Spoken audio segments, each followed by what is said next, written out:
দেখো সকাল সকাল আমাদের বাড়িতে নতুন অতিথি, কতগুলো নতুন অতিথি। যে গেট খুলে দিলাম সঙ্গে সঙ্গে ভেতরে চলে এলো। আর এরা একটুখানি ভয় পাচ্ছিল। আর ভেতরে যে চলে গেল ও এর আগেও এসে দু একবার ঘুরে গেছে, কিন্তু মানে ভেতরে। আর এরা আজকে নতুন, যেহেতু এরা নতুন তাই ভেতরে আসতে একটু একটু করে ভয় পাচ্ছে। এই ভেতরে আসতে চাচ্ছে, মানে ভেতরে আসতে নিয়েও আসছে না, ভয় পাচ্ছে। আর ওটা ভেতরে এসেই চলে গেছে, ওই যে পাখিদের খাওয়া দিয়ে গেল, ওখানে নিচে খাবারগুলো পড়ে, ওগুলো খাবার জন্য চলে গেছে ওদিকে। তো welcome back to my channel, আমার আরও একটা নতুন ব্লগে।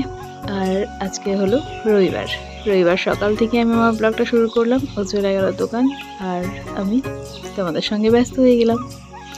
আশা করছি যে যেখান থেকে আমার ব্লগটা দেখছো তোমরা ভালো আছো, সুস্থ আছো, আমিও ভালো আছি। ব্লগটা যদি ভালো লেগে থাকে তাহলে একটা লাইক করে আমার পাশে থেকো। তোমাদের করা একটা লাইক আমাকে আরও একটু এগিয়ে যেতে সাহায্য করে, তাই তোমাদের কাছে এই একটাই রিকোয়েস্ট, ভিডিওতে একটা লাইক করে দিও আর আমার পাশে থেকো। কিছুক্ষণ বসেছিলাম বলতে কিছুক্ষণ একটু মোবাইল দেখছিলাম, মোবাইলে ভিডিও দেখছিলাম কিছু। আর তারপর চলে এলাম রান্নার জোগাড় করতে, সবজি কাটাকাটি এগুলো।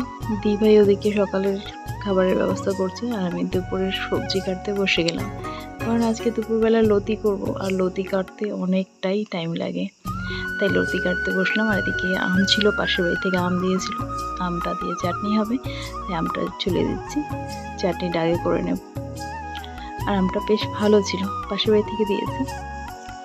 দূর থেকে দেখলে সব কিছুই বেশ ভালো লাগে, বলো?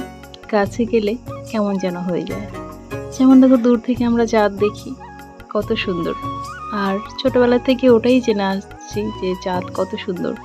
বড় হয়ে যাওয়ার পর যখন আমরা বই পড়লাম, দেখলাম যে চাঁদের ভেতরে কি আছে, আসলে ওটা কি, তারপর এখন আমরা জানি যে চাঁদটা অ্যাকচুয়ালি কি। ঠিক তেমনি প্রতিটা জিনিসই এমন, দূর থেকে দেখতে বেশ সুন্দর। যেমন এই ইউটিউব বলো, মানে এই সোশ্যাল মিডিয়াটা দূর থেকে দেখতে বেশ ভালোই লাগে, মানে বেশ অনেক কিছু মজা লাগে, কিন্তু এখানে আসার পরই বোঝা যায় যে জিনিসটা কি করে কি করতে হয়। সত্যি বলতে এখানে যখন প্রথম আসি, মানে এই সোশ্যাল মিডিয়ায় যখন প্রথম আসি, আমি ভাবতে পারিনি যে এই জায়গাটা এমন একটা জায়গা, মানে যেখানে পা দিলে আর মানে পেছন ঘুরে তাকানো যায় না। আমি মানে অনেকবার চেষ্টা করেছি যে বন্ধ করে দেব, আর চালাবো না, যেহেতু চলছে না আর চালাবো না। মানে কতটা সময় যায় বলো এর মধ্যে, সংসারের সমস্ত কাজ করা, তারপর আবার একদম মানে এখানে টাইম দেওয়া। এখানে ফাঁকি দিলেও হবে না, সংসারে ফাঁকি দিলেও হবে না, দুটো জিনিসই একদম সমানভাবে মেনটেন করতে হবে। আর কখনোই কি দুটো জিনিস একভাবে মেনটেন করা যায়? কোনো না কোনো দিকে কম বেশি কিন্তু হয়েই যায়। যাকে দেখো, কথা বলতে বলতে এদিকে আমার সংসারের আরেক দায়িত্ব, মানে এই যে রান্না করার দায়িত্ব, সেটা চলে এলো। বাজার নিয়ে চলে এলো। আর আজকে অনেক দিন বাদে বলতে এই সিজনের বলতে পারো প্রথম ইলিশ নিয়ে এলো, এই দুটোই ইলিশ থেকে রান্না করব। আজকে ইলিশটাই করব দুপুরবেলা, আর বিকালের জন্য করব পাবদা মাছটা। তাই আমি সব কিছু রেডি করে নিচ্ছি, আর দি ভাই মাছটা কেটে দিচ্ছে। এই তো দেখো, এই যে রান্না করা আর এই যে মানে সোশ্যাল মিডিয়ার ব্যাপারটা বলছি, যেটা এখানে মানে তোমাকে একদম একটা কাজ করার মতো, মানে যে কাজই করো না কেন, বাইরে কোনো কাজ করলে যেমন একদম টাইম টু টাইম কাজ করতে হয়, ঠিক তেমনি এখানেও ওইভাবেই টাইম দিতে হয়। আর তারপরে যদি সঙ্গে কেউ না থাকে, যেমন ওই যে বাইরে কাজ করতে গেলে যেমন তোমার গাদাখানেক ডিগ্রি লাগবে, তো ঠিক তেমনি এখানে কাজ করতে গেলেও ডিগ্রির প্রয়োজন নেই, কিন্তু তোমার সাপোর্ট প্রচুর লাগবে, প্রচুর সাপোর্টের প্রয়োজন আছে, তোমার সঙ্গে অনেকের প্রয়োজন আছে, একা একা কিছুই সম্ভব না। আর বিশেষ করে কয়েকটা চ্যানেল যখন দেখি যে মানে তাদের হাজব্যান্ড তাদের সঙ্গে কতটা মানে নিজের কাজ করেও, এমন না যে তার হাজব্যান্ড কোনো কাজ করে না, এমন অনেক চ্যানেল আছে যে হাজব্যান্ড নিজে একটা মানে ভালো একটা প্রফেশনে যুক্ত, তারপরেও ওয়াইফকে প্রচণ্ড পরিমাণে সাপোর্ট করে। যে সাপোর্টটা আমি মানে পাচ্ছি না আর কোনোদিন পাবও না, কারণ ও কোনোভাবেই আমাকে এটাকে মানে আমি করছি তাতে কোনো অমত নেই ওর, কিন্তু ও কোনোদিনও আমাকে সাপোর্ট করবে না, মানে ও ক্যামেরার সামনে ফেস করবে না। সেটা ও এমনিতে ও ফটো তুলতেও পছন্দ করে না, জানো তোমরা। তাই এদিকটা দেখলে একটুখানি মনটা খারাপ হয়ে যায়, যখন অন্যদের দেখি, অন্যদের হাজব্যান্ডরা যখন ওদেরকে এত এত সাপোর্ট করে, তখন একটুখানি খারাপ লাগে যে এই মানে আমার চ্যানেলটা সেই জন্যই মানে দাঁড়াচ্ছে না কোনোভাবেই। আর আর এখানে তো জানোই, এখানে হয় একদম মানে খুব বাজে ভিডিও চলবে, তা নাহলে খুব ভালো ভিডিও চলবে। বাজে ভিডিওগুলো যদিও ভালো ভিডিওর থেকে তাড়াতাড়ি ভাইরাল হয়, কারণ মানুষের মানে রুচিবোধটাই এমন, আর জিজ্ঞাসাটা প্রচণ্ড না এখনকার মানুষের, তাই খারাপ ভিডিওগুলো আগে ভাইরাল হয়। আমি গতকালকে ভিডিওতে তোমাদের যে ভিডিওটার কথা বলেছিলাম, যে চ্যানেলটার কথা বললাম, আজকে সেই চ্যানেলটা আমি ফেসবুকে দেখলাম, আজকে হঠাৎ চোখে পড়লো। বিশ্বাস করবে না, জাস্ট কয়েকটা ভিডিও, আর প্রতিটা ভিডিওতে মিলিয়নের উপরে ভিউজ, মানে কয়েক মিলিয়ন করে, 2 মিলিয়ন 3 মিলিয়ন ভিউজ প্রতিটা ভিডিওতে, 2-1টা ভিডিও ছেড়ে, মানে ধরতে গেলে প্রতিটা ভিডিও। আর ভিডিও খুব একটা না, 15 থেকে 20টা হয়তো ভিডিও।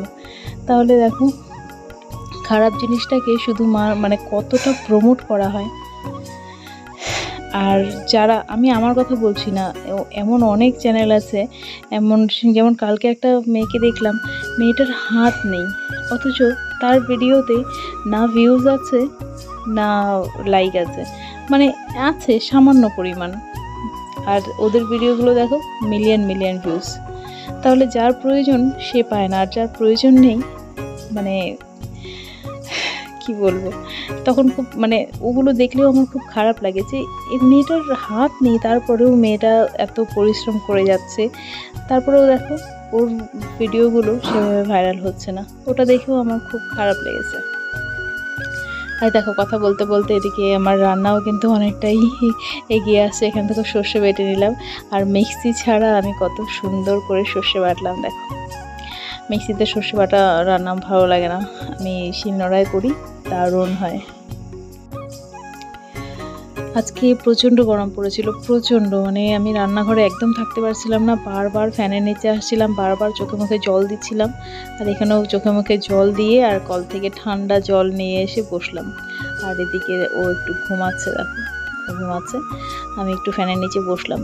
এত কষ্ট করে রান্নাবান্না করার পরেও কিন্তু অনেক সময় কথা শুনতে হয়, যে জানোই মেয়েদের কি শুনতে হয়, বাড়ির বউদের কি করেছো, কি কাজ করেছো সারাদিন।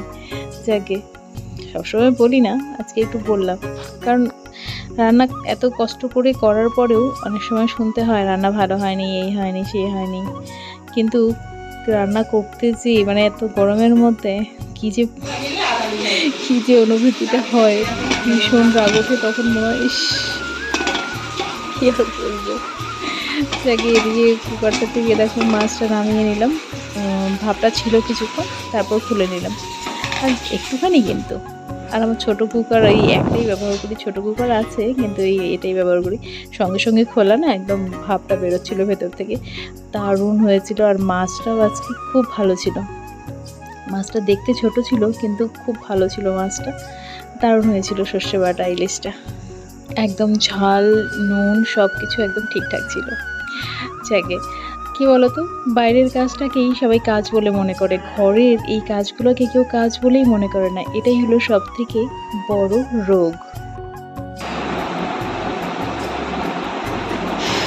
গুড ইভিনিং, বাচ্চা সন্ধ্যে 7টা, আর সারাটা দুপুর মানে খাওয়া দাওয়া করার পর থেকে সারা দুপুর শুয়েছিলাম নিচে, আমার রুমে ছিলাম টেবিল ফ্যানে, কারণ দুপুরবেলা এই ঘরে আসা যায় না, এই ঘরে পুরো এদিক থেকে রোদটা পড়ে তো পুরো মানে ঘর গরম হয়ে থাকে, আর সারাদিন ফ্যান চলছে সেই দুপুরবেলা থেকে, তাই ওই ফ্যানটাকে একটুখানি রেস্ট দিয়ে এখন এইখানে এসে বসলাম, মানে ফ্যান ছাড়া একদমই থাকা যাচ্ছে না, প্রচণ্ড গরম লাগছে, আর মানে একদম খুব বাজে একটা গরম লাগছে, মনে হচ্ছে কি স্ট্রোক করবো। দুপুরবেলা রান্না করতে গিয়ে তো আমার ওরকমই মনে হচ্ছিলো, মনে হয় আমি পড়ে যাবো ওরকম একটা। যাকে চলো আজকে আর ব্লগটা কন্টিনিউ করছি না, এখন ও আসবে, সন্ধ্যেবেলা চা করব, আর এই গরমে আর কিছু করা হবে না, শুধু চাই করব। চলো তোমাদের একটা জিনিস দেখাচ্ছি লাস্ট, ব্লগটা মানে শেষ করার আগে একটা জিনিস দেখাচ্ছি, কেমন? চলো দেখাচ্ছি। এত সুন্দর লাগছে দেখতে, তা ভাবলাম গতকালকেই ভাবছিলাম শেয়ার করব, গতকালকে আর করা হয়নি, আজকে দেখাচ্ছি। তারও এখান থেকে দেখা যাবে কি না, যদি দেখা না যায় তাহলে আমি নিচে গিয়ে দেখাবো। দেখো সন্ধ্যের আকাশটা কি সুন্দর লাগছে না? দারুণ সুন্দর লাগছে আকাশটা। আর তার সঙ্গে দেখো এই হলো আমাদের, এই দেখো কি সুন্দর লাগছে ঝিঙে ফুলগুলো। কালকেও এমনই দেখা যাচ্ছিল, আমি তো মানে দেখে যে এত সুন্দর লাগছে ফুলগুলো দেখতে, দারুণ দারুণ, খুব সুন্দর লাগছে। এটাই দেখানো ছিল তোমাদের। চলো আসছি, সবাই ভালো থেকো, সুস্থ থেকো, সাবধানে থেকো, কেমন? আমার চ্যানেলে যদি কেউ নতুন হয়ে থাকো চ্যানেলটা সাবস্ক্রাইব করে পাশে থেকো, কেমন? দেখো এদিকটাও বেশ সুন্দর লাগছে গাছগুলো। এখনই একটু পাখি উড়ে গেল, অসাধারণ একদম।